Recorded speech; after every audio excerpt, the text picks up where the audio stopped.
again, throughout all these emails, I'm just kind of coaching the prospect. I'm conceding to the fact that most likely they're not purchasing with the product we sell at this particular time, but we're here. Keep us in mind. Hang on to our info.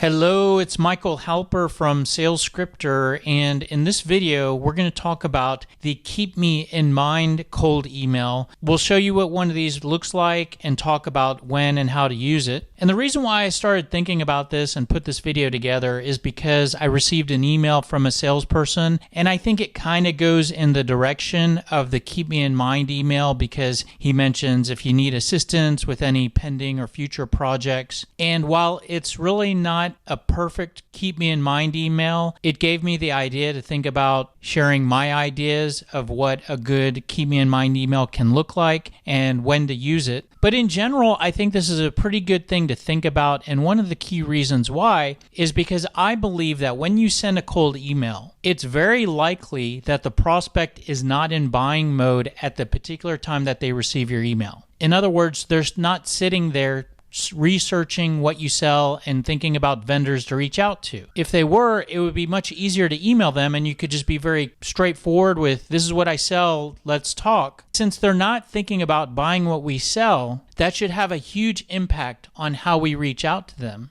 And since we can assume that they're not in buying mode, a very logical approach could be to send an email that says, keep me in mind when you reach a point where you are looking to purchase something. But I'm not saying that all salespeople should send a keep me in mind email because it is a bit of a more passive approach. So when should we use this approach? Well, if we just break it down to two different types of categories, we have not routine purchases. These are products that salespeople sell where the prospect is not routinely purchasing what you sell and always working with a vendor to purchase what you sell. And then the opposite of that would be recurring purchases. This is where you sell something. Just about all the prospects that you reach out to are currently purchasing what you sell, are currently using what you sell, currently have what you sell, and are working with a vendor. So let me give you a really simplified example to picture these two scenarios and think about owning a car and driving a car every day. A recurring purchase for owning and maintaining that car would be to purchase gas. Every day you're using gas and very regularly you go to the gas station. So that's a recurring purchase for you. You could even say that purchasing tires is a recurring purchase. You don't do it every week or every month, but routinely you have to go and purchase new tires.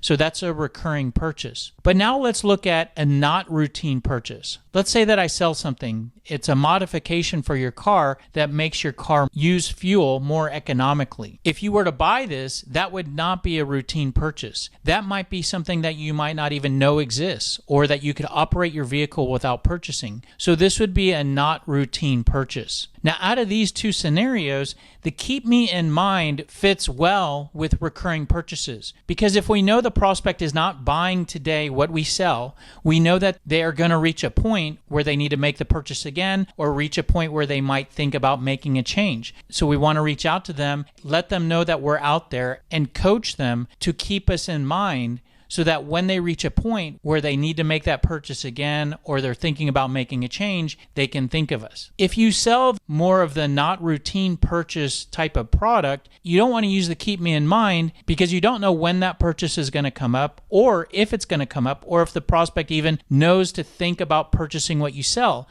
So you want to be more aggressive and more assertive about starting that conversation. And if you've watched any of our other videos, we take you through a process where you build your sales message, and that process will give you building blocks. And when you go through our process to create those building blocks, you can use those building blocks to create a cold email campaign. And this is an example of one of our email campaigns where we're sending an email every 1 to 2 weeks. So we're being a little bit more aggressive and trying to get the prospect to meet. This is a little bit different than the Keep Me in Mind email where we're sending an email and then we're sitting back. And to show you what these Keep Me in Mind emails look like, I'm actually going to use an example product. And so I just created this sales message using our sales message brainstorming process. But I think this is a really good example of a recurring purchase, which is office supplies, and we're targeting office managers. If you picture an office manager who is running an office and they have a bunch of employees, those employees are going to go through office supplies, and that office manager and that company is going to need to purchase office supplies periodically, and they're going to purchase those from some company. So if we sell office supplies,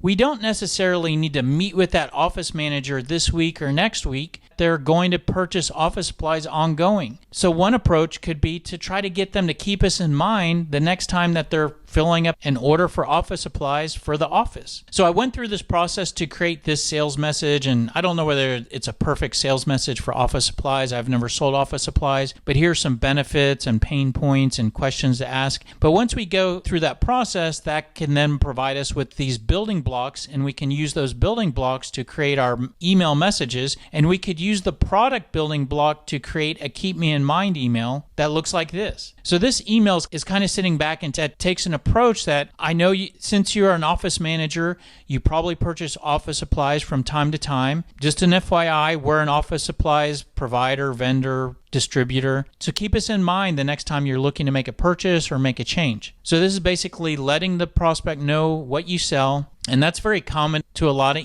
product selling emails that salespeople send. Here's one step that I think you could go above what the typical salesperson sends, and that's to let the prospect know how you're different. Some ways we differ from other options out there. You'll get a dedicated account rep. We don't charge for shipping, and you can actually talk to a human when you need something. Let me know if you reach a point where you'd like to schedule a brief call to discuss. So this is a little bit more passive, and we're trying to guide the prospect to kind of hang on to this email. Stick it in a folder, maybe in their email inbox, maybe a folder they keep for vendors for office supplies or vendors that they can purchase from, and hopefully they'll keep us in mind the next time they need to fill an order. Now that's one email that you could send, and you could sit back and maybe call them or not do anything and use that keep me in mind approach. Now I showed you with the more aggressive approach, we could send a cold email where we're sending multiple emails and an email going out every 1 to 2 weeks. We could do that same email campaign and multi-email approach with the keep me in mind approach, and I'll give you some emails that you can use for that. But I made some modifications here. So the messages are in a little bit of a different order from the other approach. In the other approach, we kind of get to the product message towards the end of the series. With the keep me in mind approach, we're kind of leading with the product message of this is what I sell, keep me in mind. And then we'll use some of the other building blocks for the follow-up emails. Another key change that I've made to this email campaign is the duration of pause between each email. So the other email campaign would send out an email every 1 to 2 weeks. With this approach, we're being a lot more passive. And one of the reasons for that is because we know that we don't need to talk to them today because the prospect is making this purchase again and again, and we know that they're continuing to purchase it. So what we want to do is we want to stay on their radar and hopefully send an email that ends up getting close to a time when they are getting back to making a purchase, and again, be a little bit more passive. So with this approach, we could send an email every 1 to 2 months. So this is a 6 email campaign here, and it could be spread out over a period of 6 to 12 months, depending on how you spread those emails out. And that could increase the odds that our emails being received or ending up in the prospect's inbox around the time when they're thinking about making a purchase. So let me show you what some of these emails can look like. Now, I just showed you what the first email is, and that uses our product building block. But after we send that, and then maybe 1 to 2 months later, we could send our next email and use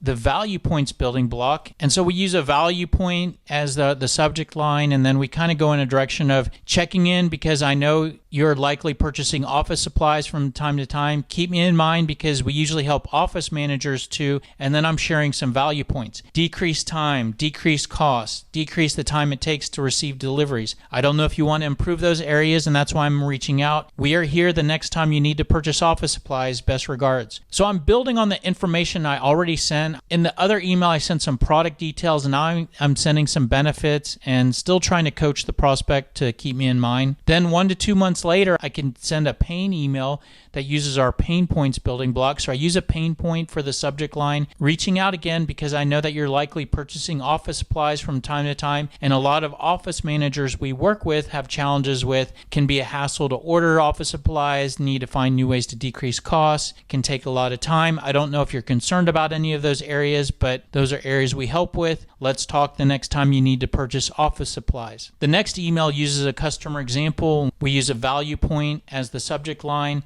And this is where we share an example of another customer that we helped. We worked with an office manager and they were having difficulty finding areas for cost savings. We helped to solve that by becoming their sole vendor for office supplies. This not only helped them to find cost savings, but it also helped them to save time. I don't know if we can help you in the same way, but it is something to keep in mind the next time you purchase office supplies. Feel free to reach out the next time you need to make a purchase. The next email uses our pain questions, and we put a pain question in the subject line. I don't know if we can help you in the same way we've helped other office managers. These are some questions I would ask to try to figure that out. And then there's some pain questions. If any of those connect with a challenge or interest you have, let's have a brief conversation the next time you purchase office supplies. And then the last email in the series is sort of a last attempt email. And we use the value points for this email. So you could use your pain points as well, depending on which of those might be stronger, more attention grabbing. But using your value points, we use a value point as a subject line. And we're kind of starting to walk away at this point. I've tried to stay on your radar so that you can keep us in mind if you ever need to purchase or make a change with office supplies, because we usually help office managers too. And then these are those same value points, benefits. And then I kind of let them know it's difficult for me to email or call you at the exact time you need to purchase or make a change with office supplies. So hang on to this email and my contact info and reach out if you ever need anything. So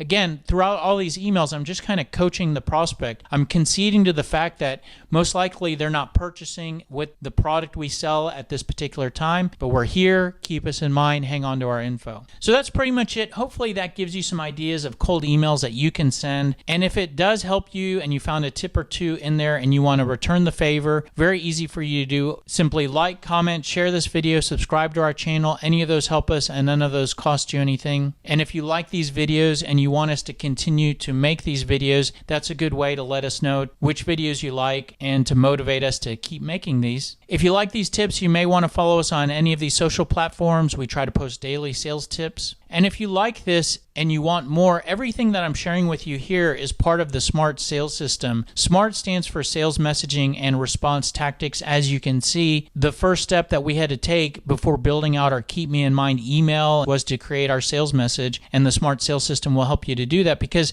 the foundation of the SMART sales system is building your sales message. Everything's built on that, and once you have your sales message, then you can use that to create your email messages. And once you have your cold email messages, then it's about sending those emails, following up with phone calls, and the how-to and all the tips around that is part of level 3. Now, the great news is that if you want to implement and learn the SMART sales system, you can do that for free because it's all on YouTube. All you have to do is go to this playlist, the SMART sales system, Sell Smarter, Not Harder, and there's a video that will teach you everything you need to know. Now, we give away our sales training methodology for free on YouTube, and it's similar to what a lot of other companies charge thousands of dollars for.